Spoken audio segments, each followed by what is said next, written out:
Greetings, fledglings. Welcome to my chambers of art and wisdom. I've heard your master sent you here to spend the night between books and the memories of an old one like me. Well, that's nothing to be afraid of, isn't it? Come on in then. It has been a long time since I've visited the sanctuary of the clans. As you can already tell, I haven't been around this corner of Nosgoth for at least a century. My tongue is no longer used to speak your common language as fluently as in the past. But fear not, I will make myself as clear as possible. Now, take a seat and let's start with your lesson. Today we'll talk about a tiny detail of vampiric physiology and its effect on our own lives. We will talk about skin, bare skin and armor. Why? Because we exist in interesting times, my dear fledglings. I'm sure you already know that the bards, chroniclers, started to tell the saga of Kain and his lieutenants. You have seen the new paintings on the walls of the sanctuary, haven't you? Heard the Rahabim sing their songs again? Ah, yes, you could say a renaissance of glorious knights unfolds before our very eyes. But as it always was, and always will be, reviving the tales of the king and his sons comes along with artistic differences. And I have enough of infuriated younglings yelling at each other within hearing range of my chambers. I will end this nonsense right here, so listen carefully. As you all know, the phases of metamorphosis are an essential part of vampiric society.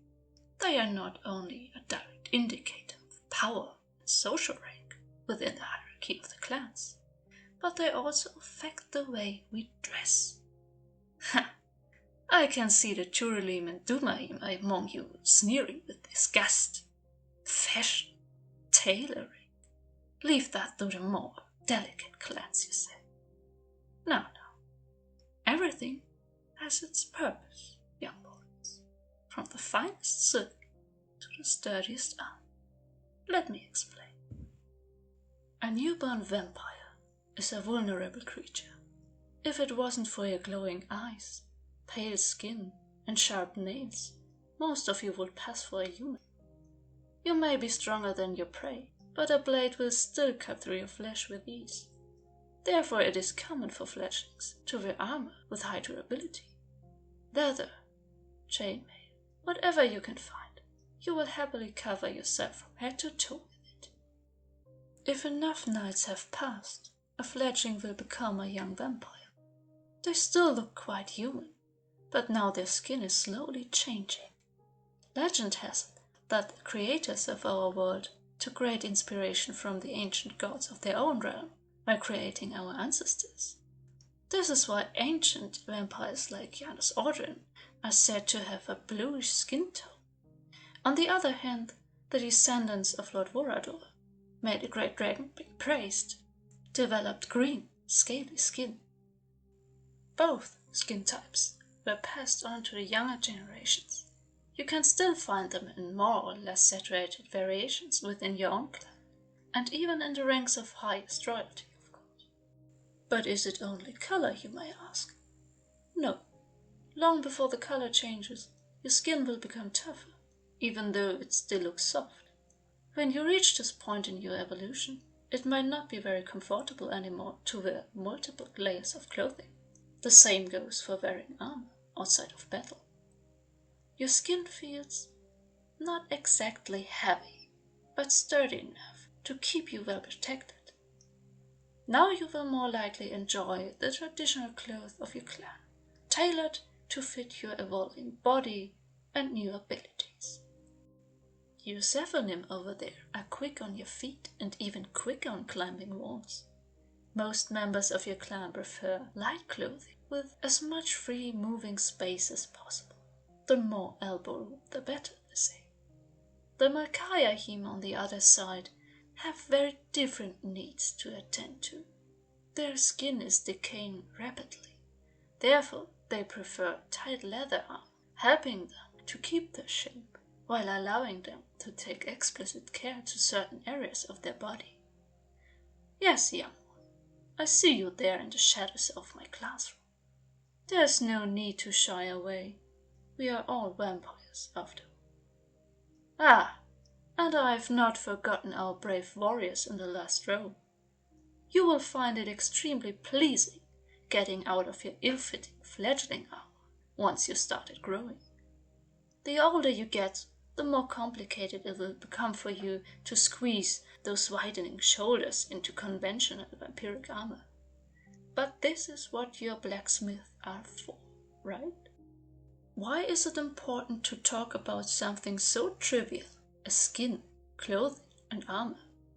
Even before you stepped into my chambers, you already knew about this, at least on an instinctive level of understanding.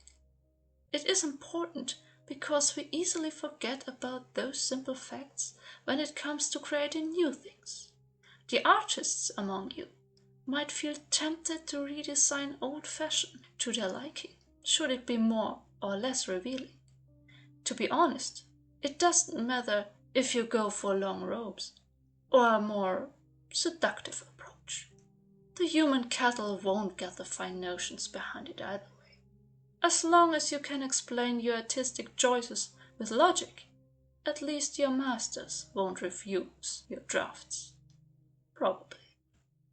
Well, not every one of us is a painter, tailor, or sculptor. Some of you are quite competent storytellers, I've heard. Words are much easier to bend to your will, aren't they?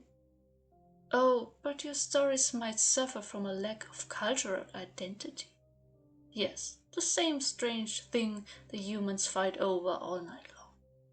Don't let their minor struggles obscure your vision. If you want to write the adventures of a Turalim warrior without being Turalim yourself, do it with the utmost respect for their clan. Learn what makes them different from you and weave beads of fine cultural detail into your story. Clan tattoos, meaningful ornaments or markings on their armor, personal and clan history, hinted on the body of your hero or their belongings. If you master this art of deep storytelling, maybe you will be invited one night into the halls of the clan leaders to let our lords hear one of your stories. Wouldn't that be satisfying? But for now, I'm tired, dear fledglings. I've talked long enough. You may now leave and attend once again to your training and games. Your lesson for tonight is over. Good night.